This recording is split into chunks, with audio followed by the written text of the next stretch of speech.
producer extraordinaire.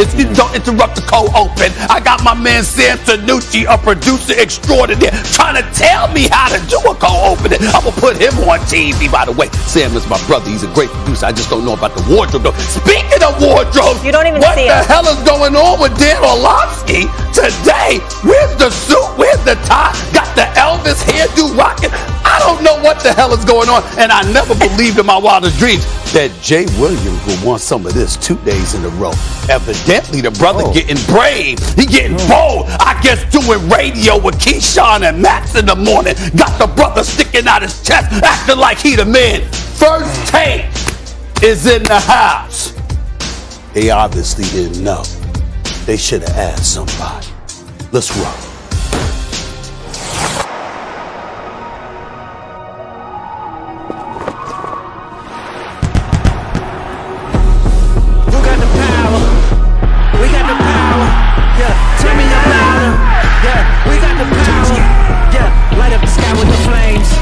Through the storm and the rain, I see how far we came. I'm the beast that they never contain. We going stronger, we going longer. This is the record, Lebron. You don't have to wait too much longer. We be in power up in the morning. Who got the power? Good day. You already see might be cold outside, but getting hot on set. Stephen A. Smith this year, Jay Will in the building. We're going to start with basketball, and Dan Orlovsky will be back in a minute. A lot of playoffs to discuss cold, as well. It's cold. It's cold. It's a little cold. It's snowing outside. It's snowing outside. All right. Okay. It's hot in here, though. That's why I have on a sweater dress, tights, and boots for the weather. Excuse me, look at that. It was a big sweater. That's why I was asking. How is this a big sweater? Big sweater? What are you talking about? First of all, it's a sweater dress. Molly, and it's periwinkle, the color of the... Go ahead, Molly. Tell him. Tell this man. I can't take him anywhere. Who let him out the house? I got you. I'm here for you. Thank you. I'm here for you. I'm only going to talk to you. You want to talk to Jay Williams about wardrobe? Oh my! Can you stop? I mean, I can't you're even going to owe me a wardrobe. Came back so I can hook her up with the money that you're going to owe me. So it works out. With the two of you yesterday, I almost lost my voice again. It's not? It's not over yet. Okay. Nick still got a chance. Okay. Nick still got a chance. Can we start the show? No one cares about your sorry Knicks. We begin with the Lake Show. Yes, you heard me. Yes, don't look at me. Which hasn't been living up to the purple and gold standards. Just ask Magic. During last night's loss to the Indiana Pacers, Coach Frank Vogel benched Russell Westbrook. For the last 3:52 of the game, Westbrook was under 30% beyond the arc. Here's Vogel. Frank, you opted to go with Russ on the bench at the end of the game. What were you looking for there? What was the thinking behind that choice? Yeah, playing the guys I thought were going to win the game. How was Russ after the game? Is that the sort of thing that bothers him?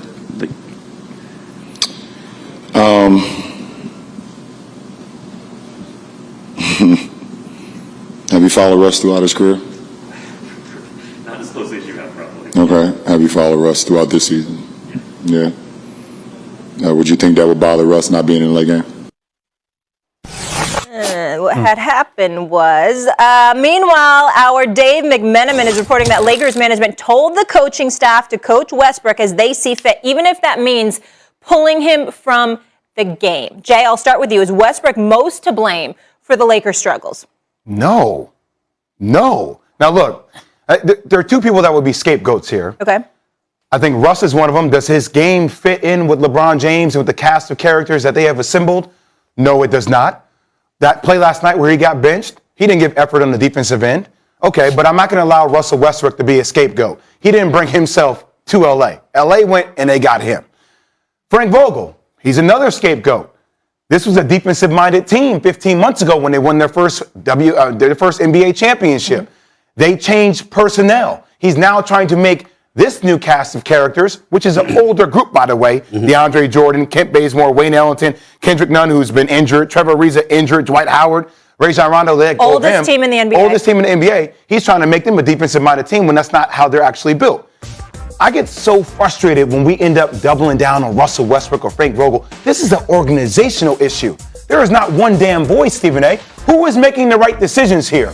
Rob Pelinka and company. Is that Rob Pelinka? Is that Rich Paul, LeBron James, Jenny Buss, Kurt Rambis, who's now sitting in coaches' meetings?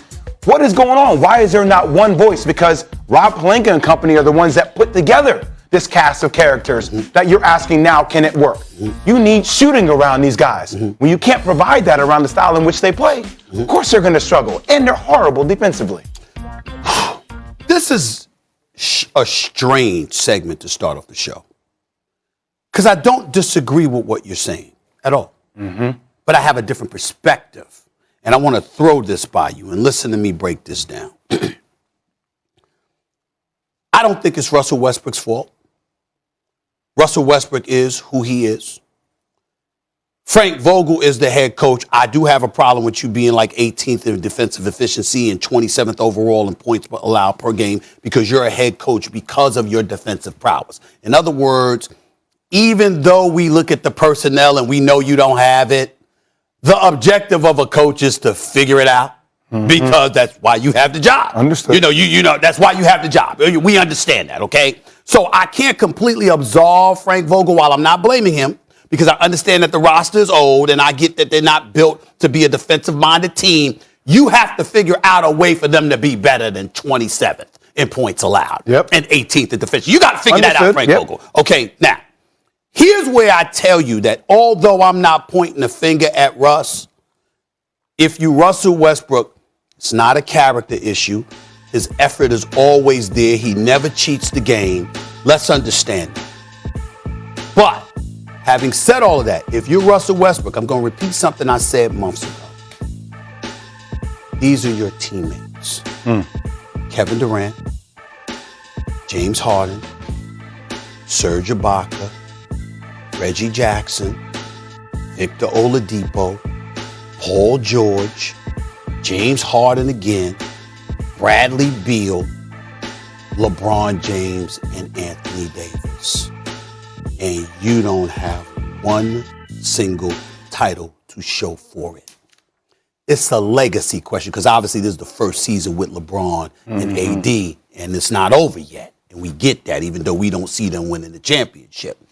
What I'm saying is if you're Russell Westbrook, at some moment in time, you got to look at things through those lenses. Because, bless you, because when we talk about the game of basketball, which obviously you are more than qualified to talk as far as I'm concerned, national champion, player of the year in college at Duke, you understand you don't get injured in the damn accident, you kicking behind in the NBA as far as I'm concerned. You're qualified. What I'm saying is when we talk about basketball, in the end, how you not going to look at all of that? I'm not talking about you. I'm just talking about in general. I understand. Think about it because this ain't football now, where you Tom Brady, you play offense, but you don't play defense, you don't play special teams. If you got 2 or 3 big-time players in basketball, you are formidable. You are in the picture. And somewhere, at some point in time, you're supposed to come over the hump. You're supposed to get over the hump. We are now at a point in time where Russell Westbrook, the only reason we would say he ain't getting traded is because of his salary. That the Lakers would give him away. We're wondering, he ain't even an all-star this year. He ain't going to an all-star game this year. Think about that. This is Russell Westbrook we talking about here. He's not even an all-star this year. And so when we look at it from that perspective, and we're looking at the players he played against, at some point in time, everybody's going to look at that.